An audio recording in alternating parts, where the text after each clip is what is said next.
everyone, Michelle Johnson here from the Iowa Capitol. It's Thursday afternoon, and I have the top 3 or 4 things you need to know that happened this week at the state legislature. So we'll start with the governor's continuum of care bill. This would also be kind of her preschool proposal, although it includes a little bit more than preschool. So this is the bill that would provide funding directly to what they're calling community-based providers through a grant program.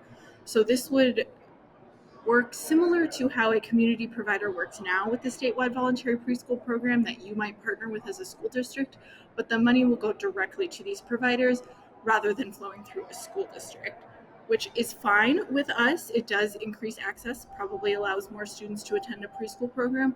We just want to ensure that the standards are the same for those community-based providers as they are for a school district. Right now, it looks like most of those same standards are in place. The only one we do have a question about is whether or not a licensed teacher is required.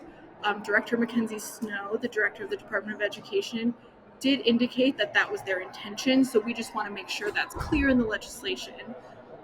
We are registered undecided on that bill. Obviously, we would prefer to see more funding just go directly to the statewide voluntary preschool program through the school funding formula to allow students to attend a full day of preschool.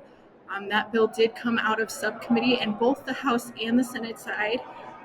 We hope that legislators continue to work on it. It seems like there's an appetite to maybe make some changes, continue improving the bill, so we'll obviously keep you updated on one of our top priorities of the session.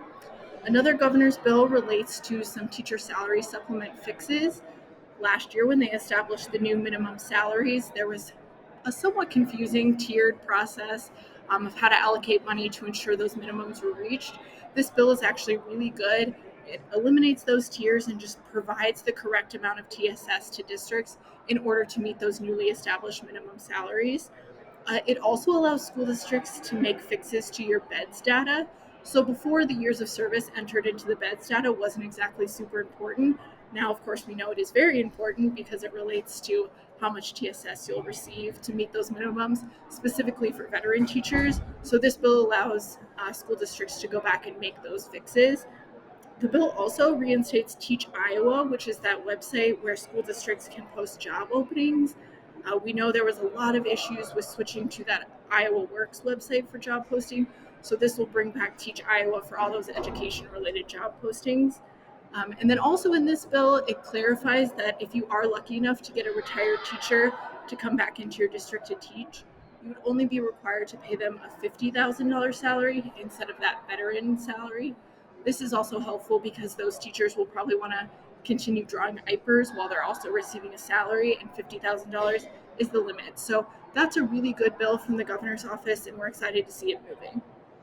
Another governor's bill that she mentioned in her condition of the state was around math instruction. So they are proposing a plan that's very similar to what we did on literacy last year, kind of helping students who are not proficient in math, basically getting them on a personalized plan to ensure they reach proficiency if they do not meet the standards on 3 consecutive screener tests.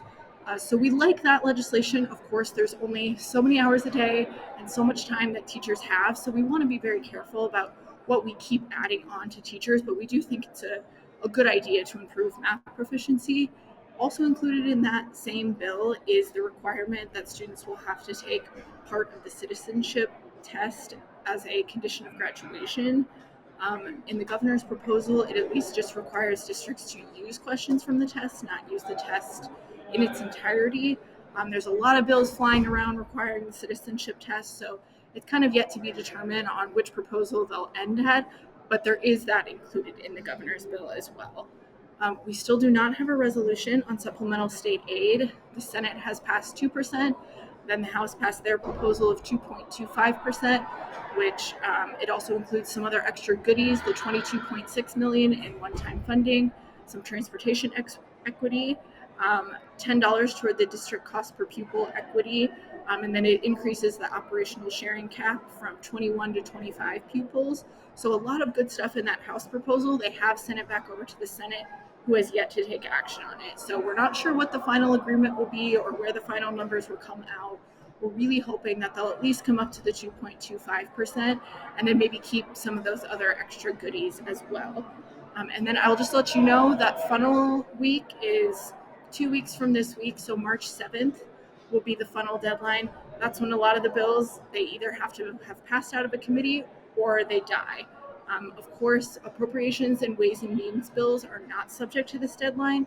So there's been a lot of talk about property taxes this year. That bill wouldn't be subject to this deadline, so we don't expect to see a lot of movement or maybe even a bill by that time, but definitely still time for a property tax bill to come out. A lot of other bills will die, or we'll hear a lot of we want to continue the conversation, they'll pass it out of committee, and then it will eventually die before we get to that second funnel deadline. And then as for your advocacy this week, we know we've been really pushing on SSA, but maybe something positive that everybody can do this week is to talk to your legislators about the fixes to the chronic absenteeism law from last year. We know there's some movement on the Senate side to make some of those fixes. So just keep encouraging your legislators to work on those fixes. That would make it easier for you guys to implement that law and really get kids into school and ensure that attendance is there without all the extra burdens that were created to that legislation. So that's all I've got for you guys this week. You can always reach out with more questions. Thanks, everybody.